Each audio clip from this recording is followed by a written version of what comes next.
হাতের লেখায় স্পিড কিভাবে বাড়াবেন তার জন্য আমি কয়েকটি ব্যায়াম নিয়ে আপনাদের সাথে হাজির হয়েছি।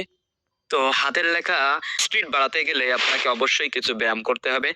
অনেক ইউটিউবার বা অনেকে আপনাকে বিভিন্ন পদ্ধতিতে বিভিন্ন উপায়ে আপনাকে হাতের লেখায় গতি বাড়ানোর কথা বলতে পারে।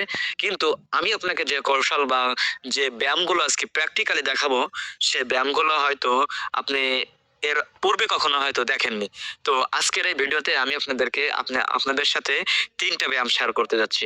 এই ৩ টা ব্যায়াম আপনারা যদি পরীক্ষার আগে করে যেতে পারেন তাহলে অবশ্যই আপনার পরীক্ষার খাতায় লেখার ক্ষেত্রে আপনার হাতে কোনো প্রকার ব্যথা হবে না, আপনার হাতে কোনো প্রকার জটিলতা থাকবে না। আপনি ঝড়ের গতিতে সুন্দরভাবে ১ম থেকে শেষ পর্যন্ত লিখে যেতে পারবেন। যদি আপনি আমার দেখানো এই ৩ টা আ ব্যায়ামকে অনুসরণ করতে পারেন। তো ১ম এ আমি যে ব্যায়ামটা আপনাদেরকে দেখাবো সেটা হচ্ছে, এই ব্যায়ামটি করার জন্য ১ম এই আপনাদের যেটা প্রয়োজন সেটা হচ্ছে এরকম একটা রাবারের প্রয়োজন হবে। এরকমও একটা রাবার হতে পারে অথবা এরকম ছোট ধরনের যে রাবারগুলো পাওয়া যায় দোকানে, এরকম ধরনের কিছু রাবার আপনার লাগবে। অর্থাৎ একটা রাবার হলেই হবে। এখন এই ছোট রাবার বা বড় রাবার যেকোনো একটা দিয়ে আমাদের ব্যায়ামটা করতে হবে। তো শুরুতেই আমরা যেহেতু হাতের লেখার সময় কলমটা ধরি এই ৩ টা আঙ্গুল দিয়ে, ঠিক আছে? এই ৩ টা আঙ্গুল দিয়ে যেহেতু আমরা কলমটা ধরি, সেহেতু অবশ্যই আমাদের এই ৩ টা আঙ্গুলেরই একটা ব্যায়াম করতে হবে। আর তাই আমি সে ব্যায়ামটা আপনাদেরকে দেখাচ্ছি। এভাবে ১ম এ গাডারটা আপনারা যেহেতু বড়, এ কারণে আপনারা ২ ভাঁজ করে নিবেন। এভাবে ২ ভাঁজ করে নিয়ে তারপর আপনারা এই ৩ টা আঙ্গুলে পরাতে হবে, ঠিক আছে? এই ৩ টা আঙ্গুলে সুন্দরভাবে পরিয়ে নিবেন। এখন দেখুন আমার আঙ্গুলে কিন্তু ৩ টা আঙ্গুলে এখন পরানো হয়েছে। এখন আপনি আঙ্গুলটা কি করবেন? এরকম ভাবে একটু বাঁকা করবেন, একটু ছোট করবেন। এই যে দেখতে পাচ্ছেন? এই যে। এখন আস্তে, আস্তে আপনি গতি বাড়াতে থাকবেন। ঠিক আছে? এভাবে আস্তে, আস্তে, আস্তে, আস্তে আপনি গতি বাড়াবেন। এভাবে গতি বাড়াতে থাকবেন আস্তে, আস্তে, আস্তে, আস্তে। ঠিক আছে? এভাবে কিছুক্ষণ ব্যায়াম করতে থাকবেন। এভাবে ব্যায়াম করার পর আপনার হাতের লেখা দেখবেন আস্তে, আস্তে গতি বেড়ে যাবে। যখন এভাবে ব্যায়ামটা করবেন তখন দেখেন এখানে একটা শিরায় কিন্তু টান পড়তেছে। ঠিক আছে? এই যে এখানে দেখতে পাচ্ছেন আপনারা, এই যে শিরাটা কিন্তু এখানে নড়াচড়া করছে। তার মানে বোঝা যাচ্ছে যে এটা করলে অবশ্যই আপনার হাতের এই যে আঙ্গুলগুলো একটু শক্তিশালী হবে। যার কারণে আপনার লেখার ক্ষেত্রে স্পিড বাড়বে, সমস্যা না। এজন্য ১ম ব্যায়াম আমাদের এটা গেল। ঠিক আছে?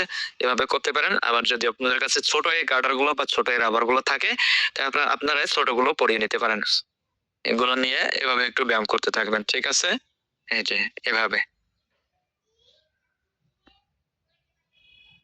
এভাবে করতে থাকবেন। এভাবে ব্যায়াম করলে আস্তে, আস্তে আপনার হাতের লেখায় গতি ফিরে আসবে ইনশাআল্লাহ। তো ২ নাম্বারে যেটা আপনাদেরকে আমি দেখাবো সেটা হচ্ছে ২ নাম্বার যে সেটা হচ্ছে আপনাকে শুরুতে এরকম একটা কাগজ ছিঁড়ে নিতে হবে এবং এখান থেকে আমি কিছুটা কাগজ ছিঁড়ে নিলাম।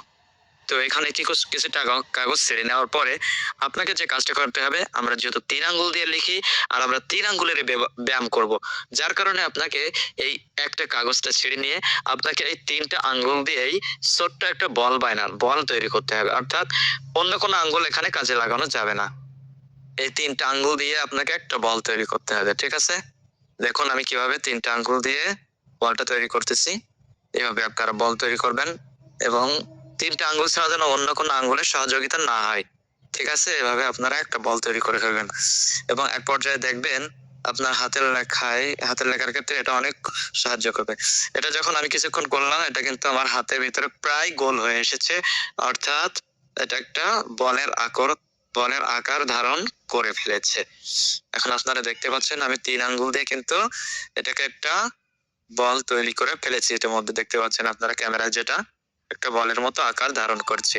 এভাবে আপনাকে দিনে লেখার কিছুক্ষণ আগে অর্থাৎ লেখার ০.৫ ঘন্টা আগে আপনাকে এরকম ৪-৫ টা বল তৈরি করতে হবে। তাও এই ৩ আঙ্গুল দিয়ে।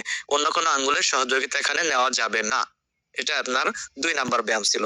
এটার মাধ্যমে আপনার আঙ্গুলগুলো একটু ব্যথা, ব্যথা অনুভব হবে যার কারণে আপনি আস্তে, আস্তে যখন এই ব্যথাটা সহ্য করে ফেলবেন তখন ইনশাল্লাহ আপনার হাতের লেখা আরো গতি বেড়ে আসবে। এটা আপনাকে পরীক্ষার কমপক্ষে ৭ দিন আগে থেকে প্রতিদিন অল্প, অল্প করে প্র্যাকটিস করতে হবে। ইনশাল্লাহ আপনার হাতের লেখায় গতি চলে আসবে। হ্যাঁ, তারপরে আপনারা ২ নাম্বার ব্যায়ামটা চলে গেল। এখন আপনারা ৩ নাম্বার ব্যায়ামটা দেখবেন। তো ৩ নাম্বার ব্যায়ামের ক্ষেত্রে আমি যেটা আপনাদেরকে দেখাবো সেটা হচ্ছে একটা কলম নিবেন। ঠিক আছে? জাস্ট একটা কলম নেওয়ার পর আপনি কলমটার শুরুতে ধরবেন। ধরার পর কলমটা ধরে আস্তে, আস্তে এভাবে পিছনে যেতে থাকবেন। ঠিক আছে? এবার পিছনের দিকে যাবেন। আবার এখান থেকে আস্তে আস্তে আস্তে আস্তে সামনের দিকে আসবেন, আবার পিছনের দিকে আসবেন, আবার সামনের দিকে যাবেন, আবার পিছনের দিকে, আবার সামনের দিকে। এভাবে আপনারা প্রতিদিন কমপক্ষে কয়েকবার এই ব্যায়ামটি করবেন। ইনশাল্লাহ এই ৩টা ব্যায়াম যদি আপনারা নিয়মিত করতে পারেন, অর্থাৎ এই ৩টা ব্যায়াম যদি আপনারা নিয়মিত করতে পারেন তাহলে অবশ্যই, অবশ্যই আপনার হাতের লেখায় গতি আসবেই আসবে ইনশাল্লাহ। আমি আপনাকে গ্যারান্টি দিতে পারি যে আপনার হাতের লেখায় গতি আসতে এই ৩টা ব্যায়াম আপনার জন্য বাধ্যতামূলক। আপনাকে এই ৩টা ব্যায়াম করতেই হবে।